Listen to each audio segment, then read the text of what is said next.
comenzamos la sesión. Muchas gracias a todos por venir. Vamos a ver cómo la IA generativa se puede introducir o nos puede ayudar con las prácticas de DevOps, que bueno, lo que ahora se está empezando a dar a conocer como GPTOps, pues vamos a ver un caso de uso. Nos vamos a presentar primero. Yo soy María Soto, trabajo en Plain Concepts desde hace ya 8 años, voy a hacer. Fui programadora durante muchos años, desde que ha salido OpenAI pues estoy formándome y dando muchas charlas y me apasiona mucho la IA y la tecnología, por eso estoy impartiendo charlas y conmigo tengo la suerte de estar hoy por primera vez dando charla con Carlos, que ya se presenta él. Sí, yo soy Carlos, bueno, trabajo como Principal Engineer en Eventbrite ahora mismo. Y igual que María, desde que probé ChatGPT ahí por primera vez me quedé como diciendo ¿qué es esta historia? Esto va a cambiar el mundo. Me puse a investigar el API enseguida, me metí en la waitlist y llevamos desde enero haciendo pruebas de concepto, metiendo también en producción algunas aplicaciones que hemos hecho, como generación de artículos para e-commerce con Shopify. Ahora estamos haciendo un chatbot que se integra con tu website, te hace scrapping del site y te contesta preguntas sobre tu site, como si fuera alguien de soporte, ¿no?, de tu empresa. Y bueno, también le hace un curso en Udemy, o sea que estoy totalmente enamorado de esta nueva tecnología. Y hoy, aunque el título es extremadamente criptográfico, en realidad lo que vamos a ver es bastante sencillo de entender. Vamos a ver los conceptos necesarios utilizando el API de OpenAI para llegar a poder tener una revisión de una pull request con inteligencia artificial, viendo el feedback que te da sobre tu propia pull request.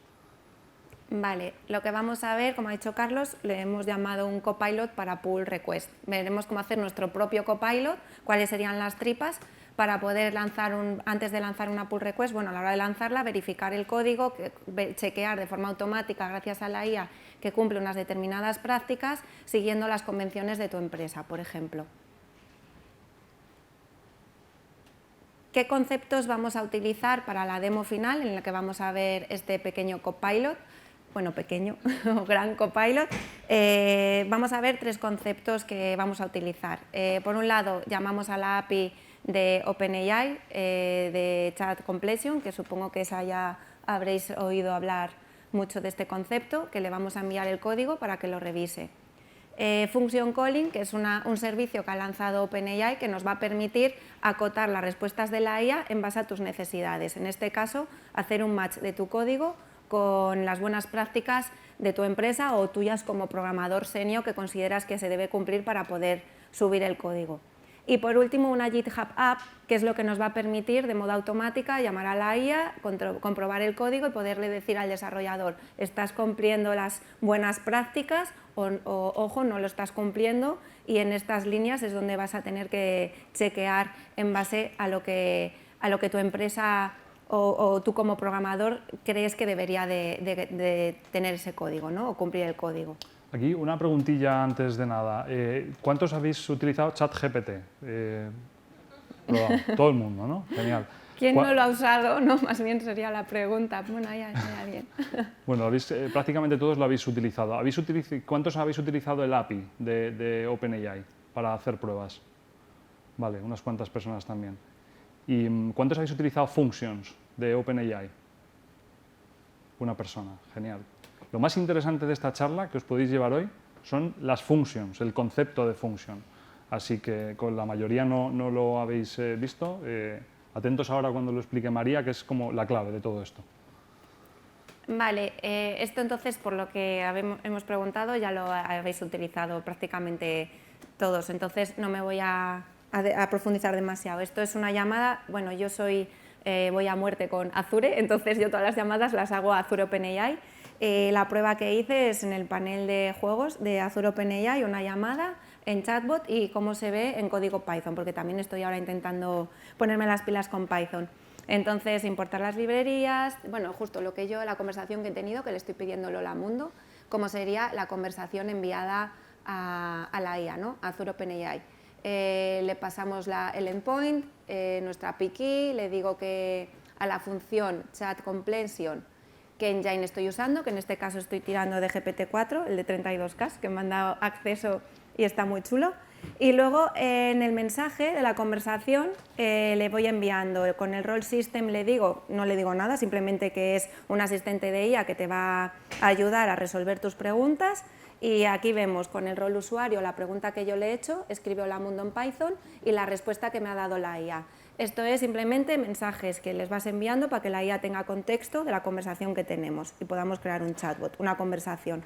Luego hay diferentes parámetros que les puedes configurar para que la IA sea más o menos creativa, la temperatura, el máximo número de tokens en cada llamada para que no te funda todos los tokens que tienes, y también pues, se puede configurar para que te penalice la frecuencia de palabras, ¿no? Que no sea muy repetitiva las palabras que te dan.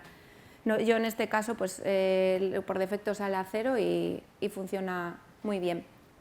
Pero tiene unas limitaciones. Azure OpenAI tiene unas limitaciones que no siempre van a resolver las preguntas del usuario. ¿Cuáles son? Las respuestas no están acotadas a tu contexto, puedes sufrir alucinaciones o dar respuestas que no son fiables y no accede a información en tiempo real. En este caso le digo, dime los hoteles que hay disponibles por menos de $300 en San Diego con spa. Y claro, ChatGPT no es Google y me dice, no, soy un asistente de ella, no tengo acceso en tiempo real a esta información, pero te dice unas páginas en donde tú podrías encontrar esa información.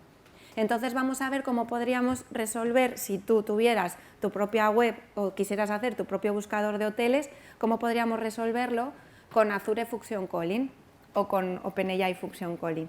Entonces, ¿qué nos va a permitir este servicio que salió en julio en Azure? En OpenAI salió antes, ¿no? Las Function Calling nos permite conectar la IA, GPT, con una API externa, con herramientas externas, con contenido tuyo propio que va a nutrir las respuestas. Y la IA va a ser lo suficientemente inteligente para detectar cuándo es necesario llamar a funciones tuyas para resolver la respuesta del usuario. En el código es muy sencillo. Abajo podéis ver, no sé si lo veis bien, pero estoy llamando a Chat Completion, le paso el engine, que en este caso va a ser GPT, le paso el mensaje y le paso funciones. Le paso un listado de funciones y le digo que llame a las funciones de forma automática. Es decir, que si él considera que es necesario llamar a una función, lo haga, si no, no. Si no, directamente lo que el modelo considere que hay que contestar. Y en este ejemplo, simplemente le estoy enviando una función, que en este caso es buscador de hoteles. Le digo que tengo una función que busca hoteles. Esto es muy importante. Con lenguaje natural, la etiqueta description, es muy importante indicarle a la IA qué es lo que hace tu función, para que tenga muy claro cuándo la tiene que usar y cuándo no. Entonces le digo, tengo un listado de hoteles y en base a unos parámetros yo puedo devolverte, si lo necesitas, esos hoteles. ¿Cuáles son las propiedades que va a recibir la función? La localización, donde se encuentra, el precio máximo y unas determinadas características separadas por comas. Una lista de características. Todo esto en las etiquetas description es muy importante, que se le indique para qué es cada propiedad, para qué hace la función, para que GPT lo pueda entender. Aquí la arquitectura, ¿no? ¿Cómo sería la llamada a function calling? Por un lado tenemos el cliente, un usuario que quiere saber qué tiempo hay ahora mismo en Chicago. Eso directamente, si lo pides a OpenAI o a ChatGPT, no te va a decir qué tiempo hay, porque te va a decir yo no tengo acceso a esa información en tiempo real. Pero le digo en la llamada que existe una función que se llama getWeather, que tiene como parámetro city. Entonces, pasándole esa información a OpenAI, no me devuelve directamente el tiempo, sino me devuelve que hay que llamar a getWeather con el parámetro Chicago para obtener la información, ¿no? Entonces mi programa llama a la función y ya sé que hoy es soleado en Chicago. Entonces la segunda llamada que voy a hacer a OpenAI es, el usuario me ha preguntado por el tiempo, yo te he pedido que llames a getWeather con Chicago y me has dicho que es soleado. Con eso devuélveme, haz magia, devuélveme el resultado final. Y ya la respuesta del usuario va a ser, en Chicago hoy el tiempo es soleado, gracias a la función que me has pasado.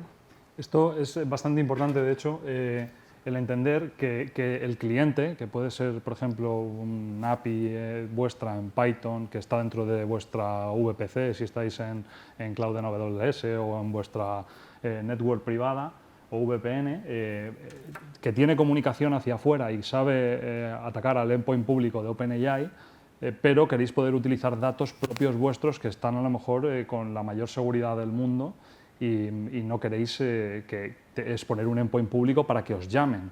Lo que estáis haciendo básicamente es llamarle a OpenAI. OpenAI te dice, como le has declarado las funciones que tiene, te dice, yo para darte la respuesta a lo que me dices, con las funciones que me has dicho, creo que tienes que ejecutar esta función. Eres tú, en tu código, el que llamas a la función con los parámetros que él ha extraído del lenguaje natural, y entonces llamas, obtienes los datos y se lo vuelves a enviar a ellos para que te pueda hacer la contestación en lenguaje natural OpenAI, ¿no? Pero al final tus datos no han salido, o tu consulta, tu conexión con la base de datos, todo eso ocurre dentro de tu infraestructura, con tus protecciones y demás. Y esta es un poco la clave, ¿no?, de las functions. Y aparte, que siempre le preocupa mucho a los clientes, ¿no?, de qué pasa con la información que le envías cuando le haces consultas a la IA. No la utiliza para reentrenarse y no lo está utilizando para guardarlo en ningún sitio. Está protegido bajo, cuando lo haces a través de Azure OpenAI, está protegido bajo lo que ha dicho Carlos, ¿no?, la seguridad que te proporciona Azure. Y tú, aunque se lo envíes, un dato que viene de tu base de datos, OpenAI contractualmente se compromete a no utilizar esos datos para entrenar la IA y solamente los mantiene durante un periodo, que creo que es hasta 30 días, por tema de logs que tiene, pero no usan, solamente es por debugging o por si hay un incidente, ver lo que ha pasado y demás, pero no están impersonados, ni siquiera deberían poder acceder a ellos. O sea que no se van a ver, no se van a usar los datos. Es seguro llamar al API de OpenAI enviándole información propia. Ahora lo que os voy a enseñar antes de pasar a la demo final es una demo muy sencilla en la que llamamos a OpenAI Function Calling, y lo que he hecho es el buscador de hoteles de tu propia base de datos con Gradio, con Python, que vamos a ver el código ahora, y vamos a ver un ejemplo de llamada en el que va a llamar para resolver la respuesta directamente a OpenAI y otra en la que va a llamar a la función. Entonces con Python aquí vemos que lo que hacemos es importar las librerías, la configuración que necesitas para llamar a OpenAI, el modelo que voy a llamar, que es GPT-4 de 32K, se ve bien, ¿verdad? Que nos habíais hecho hacer zoom. Vale, los parámetros para llamar al endpoint con tu API key, y lo que vamos a ver es el function, donde les voy a indicar la función que tengo, que es la que hemos visto antes, Search Hotels, con todas las propiedades. Y aquí empieza la lógica de las llamadas. Un usuario nos envía una pregunta, le paso el mensaje a la IA en el que le digo con el rol usuario, el contenido es esta pregunta que me hace el usuario. Llamo a Chat Completion pasándole los parámetros que os he dicho antes, el engine, el histórico del mensaje, las funciones que tengo, y considera cuando es necesario llamar a una función para tu respuesta. Entonces analizamos la respuesta y vemos si la respuesta no necesita llamar a función calling, es tan sencillo como devolverle al usuario la respuesta del modelo.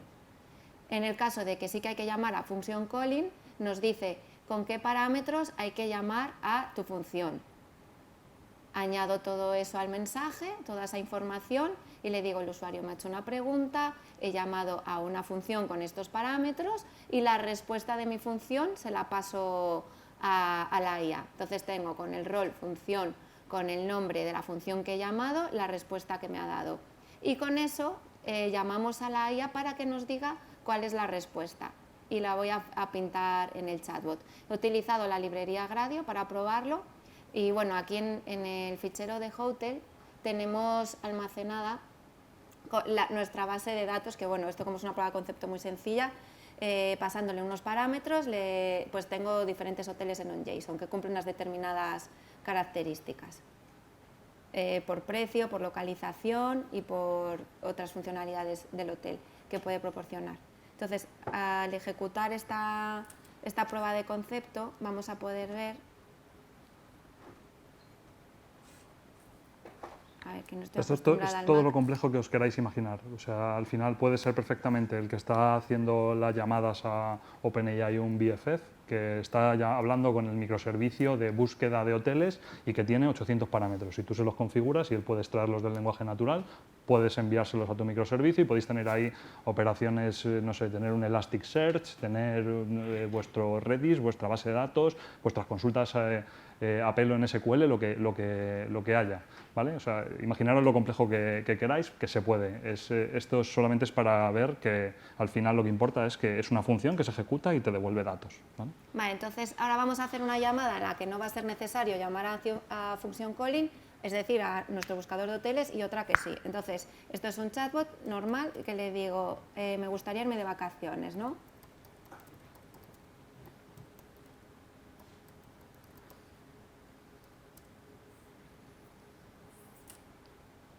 Y la IA me responde, perfecto, estoy muy contento de ayudarte, pero si quieres dime más información de lo que estás buscando, como por ejemplo un hotel, un resort, si necesitas una cama, obviamente, o un desayuno, ¿no? Entonces, yo sin haberle dicho en System que es un asistente de hoteles, él ya detecta por la función que le estoy pasando que me puede ayudar en ese ámbito.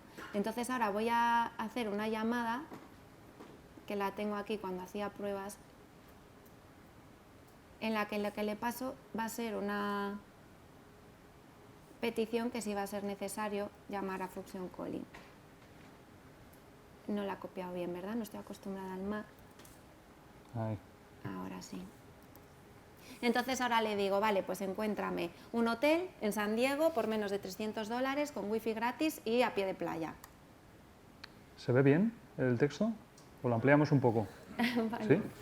Sí, y ya vemos cómo ha sido la conversación. Ahí mejor, ¿no? Vale, ante la primera llamada directamente ChatGPT me ha devuelto, muy bien, te puedo ayudar, dime más información, resumiendo, y en la segunda llamada que ya le digo qué necesito exactamente, que en tiempo real él no podría encontrar, pero lo ha encontrado gracias a la función, a mi base de datos de hoteles, y me devuelve justo el que cumple las características. El hotel se llama Bellevue, está en San Diego, el precio es de $100 la noche y tiene beachfront, wifi gratis y pool. Entonces, en base a la petición que ha hecho el usuario, ha encontrado la mejor respuesta. Y con esto es una demo sencilla para que tengáis claro cuándo utilizar o cuándo se puede utilizar a Azure Function Calling o OpenAI, perdón, Function Calling, y la potencial que tiene. Y ahora con Carlos vamos a ver cómo incorporarlo en la demo de Copilot para pull request que hemos comentado.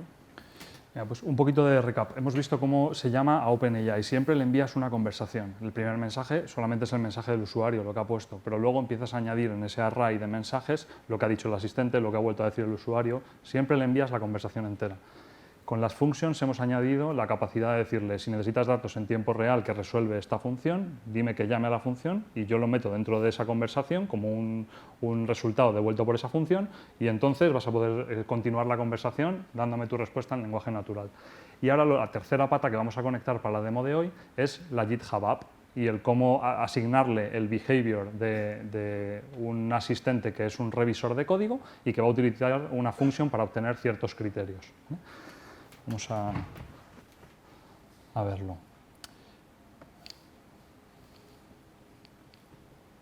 Vale. Un poco para entender lo que vamos a ver en el código, ¿vale? Básicamente tenemos por un lado lo que es la GitHub App. La GitHub App se instala sobre GitHub. Ahora os enseñaré en tu organización, le das a crear nueva aplicación y la configuras, que ahora veremos las tres cosas básicas que hay que poner.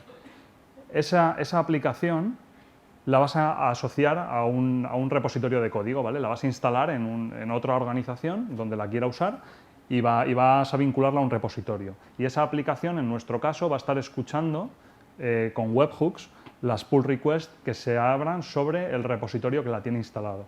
Entonces, ¿qué va a hacer GitHub? Como tiene configurado con esta aplicación que cuando hay una nueva pull request tiene que enviar ese webhook a una dirección que es la de nuestra API de la GitHub App, lo vamos a hacer para poder llegar a mi localhost. Como no tiene visibilidad GitHub de mi ordenador, pues vamos a utilizar un proxy, ¿vale? Entre medias, que es el de SME, ¿vale? Pero simplemente es para hacer el túnel hasta mi localhost. Eso en producción lo ignoráis y simplemente tienes la dirección a la URL normal, ¿no? Donde esté desplegado. Entonces, yo en local tengo levantado un servidor en Node, HTTP, que tiene ese endpoint, API Webhook, y vamos a recibir la pull request, vamos a cargar los datos de la pull request con los ficheros que se han cambiado, lo que se ha añadido y se ha quitado y demás. Vamos a decirle a OpenAI revísame el código, estableciéndole en el comportamiento que es un asistente que revisa código, y OpenAI va a determinar si nos tiene que llamar o no a una función para obtener las buenas prácticas del framework y el lenguaje que tenga el fichero. Con esas buenas prácticas se lo devolvemos a OpenAI en el flujo que hemos dicho y va a considerar, nos va a dar feedback sobre esas buenas prácticas y los cambios que tiene, ¿vale? Y al final esas recomendaciones, integrándonos otra vez con el API de GitHub, vamos a crear los comentarios en la pull request. Este es el flujo completo. Vamos a verlo con código, que va a ser más fácil.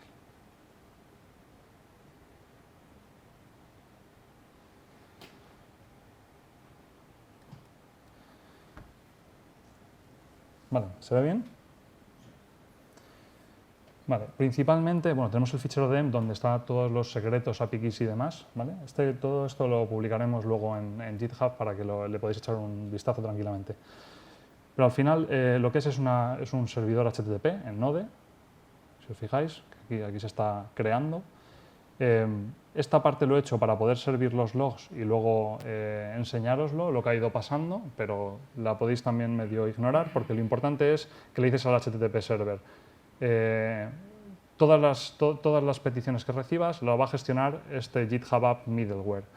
Y este GitHub App Middleware lo que está haciendo básicamente es con el API con el SDK de GitHub Apps, que es OctoKit, va a decir, pues crea una GitHub App utilizando este App ID que te dan cuando creas la GitHub App en GitHub, con esta private key y con este secret para la webhook, ¿no? Y lo que le estás diciendo es, ¿qué es lo que tienes que escuchar? Pues las pull requests que se abran. Y cuando haya una pull request que se abran, básicamente vas a cargar la pull request, los datos de la pull request con los ficheros que se han cambiado y demás, y la vas a revisar. Esto es en definitiva lo que hace. Si vamos a esta abstracción que hemos creado para la demo, es simplemente para manejar el API de GitHub y cargar la pull request. En este caso, pues tiene un par de métodos. Uno es obtener los ficheros que se han cambiado de la pull request utilizando el SDK de OctoKit. Una vez que obtienes los cambios, vamos a hacer un postprocesamiento para que lo entienda mejor la IA, porque ahora os contaré alguna limitación que tiene entendiendo los prompts. Y por último, lo que tiene esta abstracción es un método para poder crear los comentarios, diciéndole un poco el fichero, la línea de código y el comentario, ¿vale? Esto es para manejar, digamos, el API de GitHub. Si nos vamos a la aplicación y al middleware, veremos que la otra parte era, cuando has cargado la pull request, revisarla, ¿no?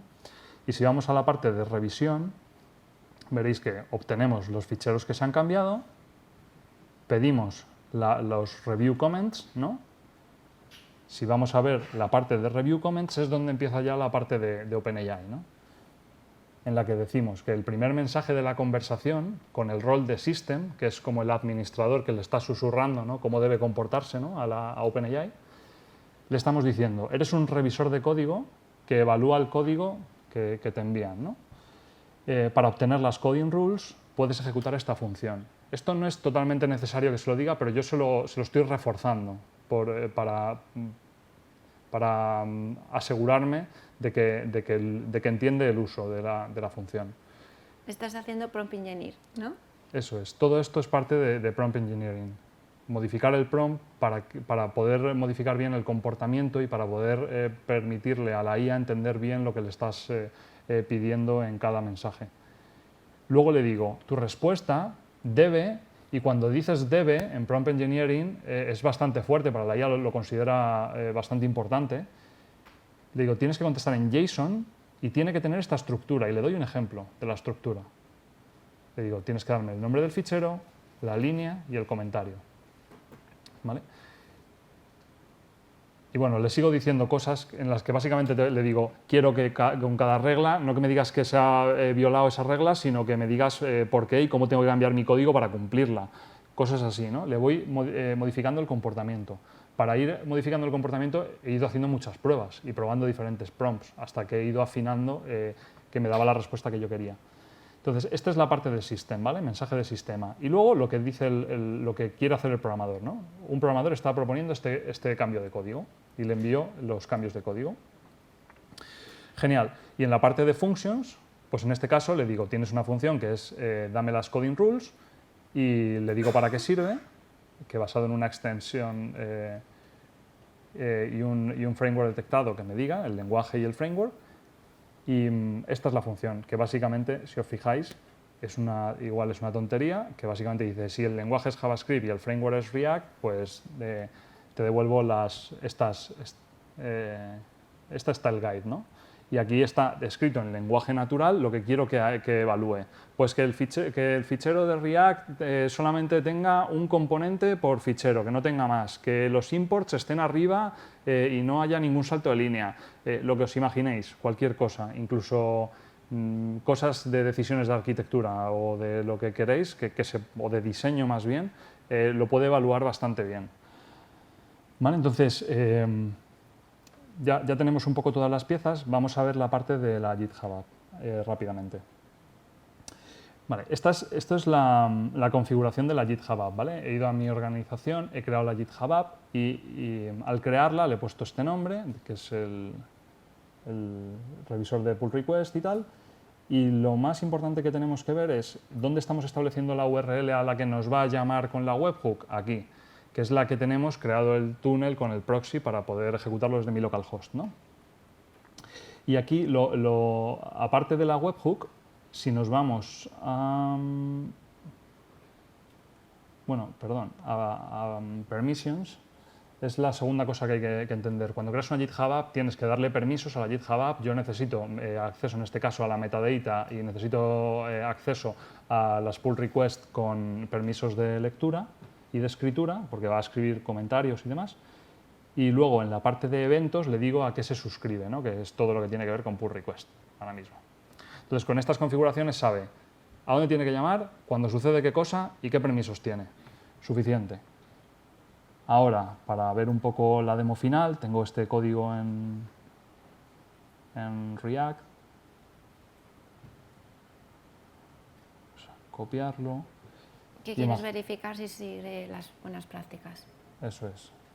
Imaginaos que tenéis este repositorio de código que tiene este fichero y decís, pues yo voy a proponer una nueva pull request. Lógicamente lo estoy haciendo con la interfaz, pero esto sería lo lógico hacerlo con el ordenador local, con los comandos de Git y demás, ¿no? Entonces le das aquí a crear la nueva branch y crear la pull request. Y ahora pues no va a hacer nada porque no he arrancado la aplicación. Que me acabo de acordar. Entonces, repito. Esto me tiene que decir que ha levantado en localhost 3000 API webhook y que se ha conectado al proxy con el túnel que hemos dicho antes. Y aquí, pues repito la operación. Habrá hecho la llamada. Si voy al proxy, verá que ha hecho la llamada, pero que le ha dado un error. Es que no lo habías creado. Pero el proxy está levantado en el servicio. Pero no le habías dado a te faltaba darle, o sea que no habrá fallado. Pues mira. Genial. Aunque tampoco habría pasado nada porque te deja log de que no ha podido y ya está. Es una webhook. Pero bueno, repetimos aquí la operación, crear la branch a partir de este cambio, tal. Vale. Entonces aquí deberíamos ver en algún momento. Tienes que darle ahí. Otra vez, ¿no? Que me empeño en no querer hacer la demo. Vale. Y ahora deberíamos ver realmente que se acaba llamando a través de la webhook y demás. ¿Veis? Se ha hecho un post a no sé dónde y ahora, si nos vamos aquí a los ficheros, veréis que este comentario lo acaba de poner, por ejemplo. Y si sigo actualizando, porque esto va un poco, va metiendo los cambios poco a poco, pues me dirá, mira, aquí ha metido otro comentario diciendo que, no sé si se lee bien, ¿lo leéis bien o lo subo un poco? Decírmelo, que si no, no, yo aquí lo veo muy bien. Vale, básicamente una de las reglas era no exportes con el default, pues te lo marca en la línea que lo has utilizado el por qué, ¿no?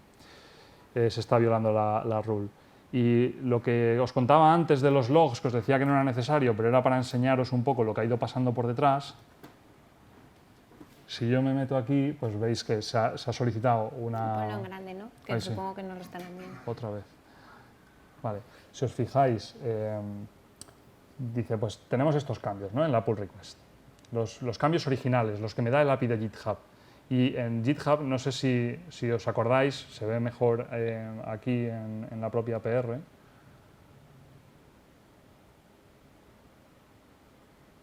Cuando veis los cambios, como él te los especifica, lo que pasa es que lo vemos como muy bonitos, pero si veis aquí, te pone un más y te lo marca en verde como que has agregado. Si ves el contenido, te pone el más, solamente el más y el menos. Y arriba, en el fichero, esta anotación también te la está poniendo, que es la coordenada, de desde qué línea hasta dónde se han hecho los cambios, ¿no?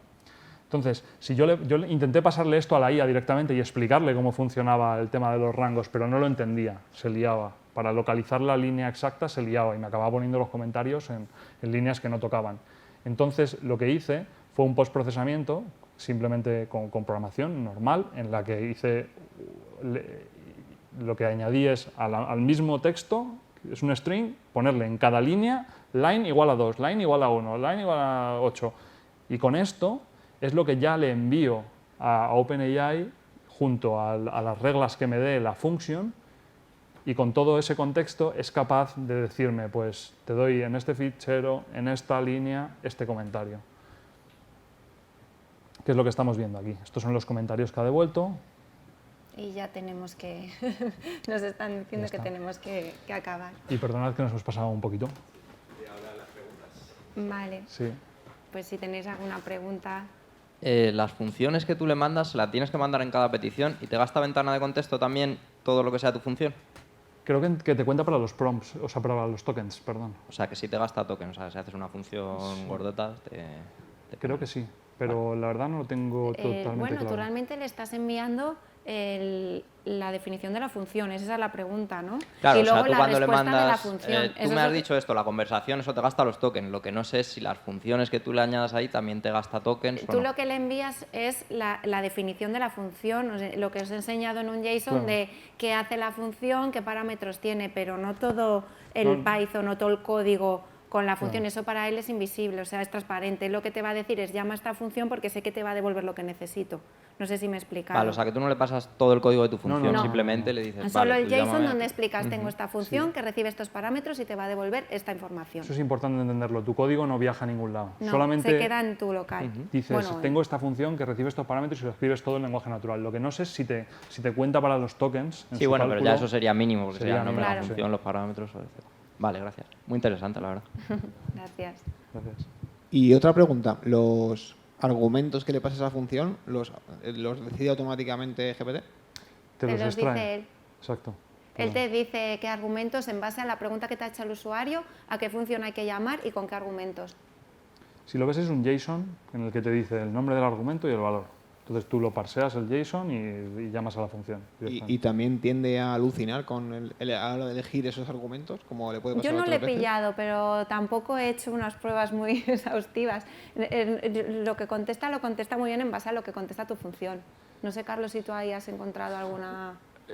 La IA, este problema lo tiene ChatGPT también. Si tú empiezas a marearle y a rebuscarle y tal, le acabas encontrando seguro que alucinaciones, si te tiras un buen rato intentando fastidiarle. Pero claro, a no ser que tengas a alguien que quiera fastidiarle, si tienes, imagínate, lo que estoy haciendo yo, un chatbot que te da preguntas de soporte, si la gente, en vez de fastidiarle, lo que quiere es resolver su duda, pues probablemente te sirvan las functions para ayudar. Muchas gracias.